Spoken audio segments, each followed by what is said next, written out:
అవని ఎంత చేసినా మీరింకా అవనినే సపోర్ట్ చేస్తున్నారు. అవనిని ఎంత చూసుకున్నానో మీకు తెలీదా? అవనిని నేను సొంత కూతురులా చూసుకున్నాను. అలాంటి అవని ఆస్తి మొత్తాన్ని తన పేరు మీద రాసుకోవాలని చూసింది.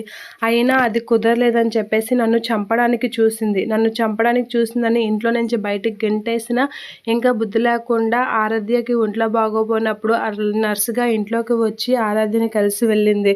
ఇంకా అది కాదంటూ ప్రణతి నిశ్చితార్థంకి రావద్దని చెప్పిన టీచర్ వేషంలో దొంగతనంగా అందరి దగ్గర మనల్ని బ్లేమ్ చేయడానికి ఇక్కడికి వచ్చింది. అదంతా కాదని చెప్పేసి నిశ్చితార్థంకి పెళ్ళికి పిలిచాం. పెళ్ళికి మీ అందరూ బలవంతంగా రమ్మన్నారని దాన్ని అవనిని పిలిస్తే ఏం చేసింది? ఏకంగా పెళ్ళే ఆపేసి ప్రణతిని తీసుకొని వెళ్ళిపోయి వాళ్ళ తమ్ముడికి ఇచ్చి పెళ్లి చేసింది. ఇప్పుడు వాళ్ళ తమ్ముడికి ఇచ్చి పెళ్లి చేసిందని చెప్పేసి మళ్ళీ మనం అందరమీ ఒక నిర్ణయం తీసుకొని అవనిని ఇంటికి పిలిచి ప్రణతికి వాళ్ళ తమ్ముడికి ఇచ్చి పెళ్లి చేద్దాము అంటే మేర ఒప్పుకోలేదు. అలాంటిది ఎంత తన కిందకి మనం తన గురించి ఆలోచించి మంచిగా చేద్దామన్నా అవని మనకి వ్యతిరేకంగానే ఉంది. ఏది చేద్దామంటే దానికి అడ్డుపడుతుంది. తన ఆలోచనలు వేరు, తన ఇది వేరు అనేది అంటూ ఉంటుంది.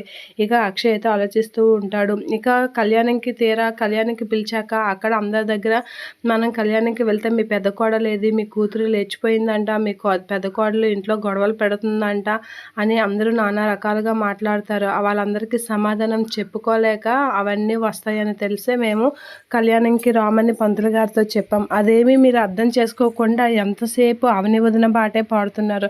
తను ఇంటికి ఎంత ఇది చేసిందో మీకు గుర్తులేదా? మనం తన గురించి ఎంత ఆలోచించినా తన ఆలోచన విధానంతోనే తను ఇచ్చేస్తుంది. ఎంత మనం మంచిగా ఆలోచించినా తన తీరు తందే అని చెప్పేసి చాలా సీరియస్ అవుతూ ఉంటుంది. ఆ మాటలకి శ్రీకర్, కమల వాళ్ళైతే అలా చూస్తూ ఉండిపోతూ ఉంటారు. అక్షయ్ కూడా అలా చూస్తూ ఉంటాడు. ఎంత చేసినా ఒకవేళ తన్ని కళ్యాణికి పిలిచాక అక్కడికి వచ్చాక తనకు నచ్చిందే చేస్తుంది కానీ మనం చెప్పింది చేయదు. అలాంటి అవని గురించి మీరు ఎందుకు ఆలోచిస్తున్నారు? అది ఎప్పుడు మన ఇంటి పరువు తీయాలనే చూస్తుంది.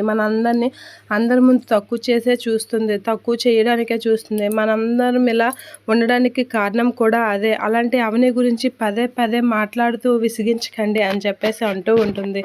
తన కారణంగా ఈ సంవత్సరం మనం రాముల వారి కళ్యాణంలో పాల్గొనకుండా అయిపోయాం. ఆ విషయం కూడా మీకు తెలియడం లేదు. మాకు బాగానే అర్థమైంది, మీకు ఎప్పటికి అర్థమవుతుందో అని చెప్పేసి పార్వతి సీరియస్ అవుతూ ఉంటుంది శ్రీకర్, కమల్పై.